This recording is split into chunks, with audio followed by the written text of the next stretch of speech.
అంతే అన్నా, కాస్త ఇటు సరిగ్గా నుంచండి. సూపర్ అన్న, సూపర్. కాస్త పైకి ఎత్తండి. అంతే, కొంచెం నవ్వండి. నవ్వండి అన్నా. సరే, అది రైట్ అన్నా. అన్నా సోడా దించితే బాగుంటుందన్నా. అంతే, కొంచెం నవ్వండి. అయ్యో చండాలంగా ఉంది అన్నా, కాస్త నవ్వండి. ఫోటో బాగుండాలంటారు, నవ్వకపోతే ఎలా? కొంచెం నవ్వండి. పళ్ళు కనపడకుండా నవ్వండి అన్నా. అంతే. ఎడి గాలి వస్తుంది, గ్యాస్ ప్రాబ్లమా? ఏమైందన్నా? ఆగరా, నువ్వు అరుస్తున్నావు. పంచి రాదన్నా.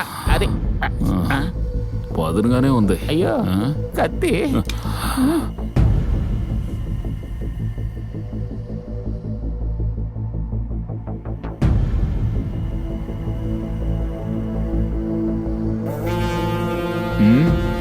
ఇప్పుడు బాగున్నానా? మీరు ఎలా ఉన్నా బాగున్నారన్నా. వెంకట్రావు పెద్ద ఆఫీసర్ అయ్యా, ఆయన్ని బయట నిలబెట్టి.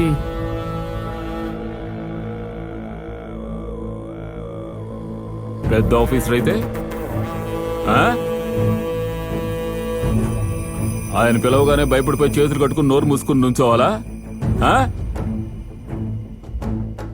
నీ వెనకాల ఉన్నోడు భయపడతాడేమో. హలో, ఎంక్వైరీకి వస్తారా? ఎంక్వైరీ అంటూ ఇక్కడ అరవకూడదు. గవర్నమెంట్ పెట్టే చట్టానికి భయపడి నేను నీ చట్టానికి భయపడతానా? ఇప్పుడే మా బావ ప్రశాంతంగా భోంచేస్తున్నాడు. నా చెల్లి ఇప్పుడు సంతోషంగా ఉంది. నా చెల్లి సంతోషం కోసం ఏదైనా చేస్తాను. ఈ వెంకట్రావు తన అధికారాన్ని ఎప్పుడూ వదులుకోడు. నేను ఉన్నంత వరకు నా బావని తాకడం కూడా నీ వల్ల కాదు. నువ్వుంటేనే కదా. ముందు నిన్ను లేపేస్తాను, ఆ తర్వాత వాడిని లేపేస్తాను. ఏ ఫోటోగ్రాఫర్? అన్నా వీళ్ళిద్దరిని విడివిడిగా ఫోటోలు తీసి ఫ్రేములు కట్టించు. దండలేసి దండాలు పెట్టేద్దాం. సరే అన్నా. రారా, నువ్వు తీయి.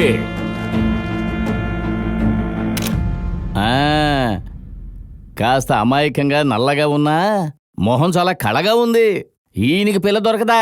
నేను ఉన్నాను కదా, చూస్తానమ్మా. మీరు మా అన్నయ్యకు ఒక మంచి పిల్లని చూపించారంటే మీకు నేను 10 తులాల గొలుసు చేయించిస్తాను. ఆహా, ఎంత మంచిదనువు తెలే. అందంగా లక్షణంగా ఉన్న పిల్లని నేను చూపిస్తానుగా. ఏడ్చాడు. మన పార్వతికి పెళ్లి కొడుకు దొరకడా? ఈ బ్రోకర్ వెదవ కోసం నా చేత గాడిద బరువు మోయిస్తున్నావు. అయినా ఇవన్నీ ఎందుకు చెప్పు? వీడికో బిస్కెట్ ప్యాకెట్ కొనిస్తే సరిపోదు?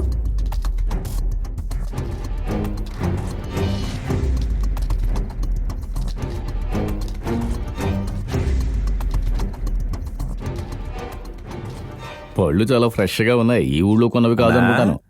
కొండవీరుడా, నువ్వు వస్తావనుకోలేదయ్యా. రా. ఎందుకయ్యా మనలో మనకి ఫార్మాలిటీస్?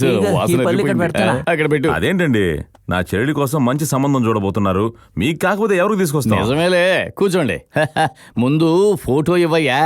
అమ్మాయికి తగిన పెళ్లి కొడుకు నేను చూస్తాను. ఇవ్వు. ఈ పిల్లకా? ఈ పిల్లకి సంబంధం చూడమని మీరు పళ్ళే తీసుకొచ్చారు. ఈ పిల్లకి సంబంధాలే చూడొద్దని పొద్దున్నే ఒకడు ఫ్రిడ్జ్ తెచ్చిచ్చాడు. అలా చూడండి, ఇంకా విప్పలేదు కూడా. ఎవడయ్యేవాడు? ఈ మహారాజే. చూసావా మీ మావయ్య ఏం చేశాడు?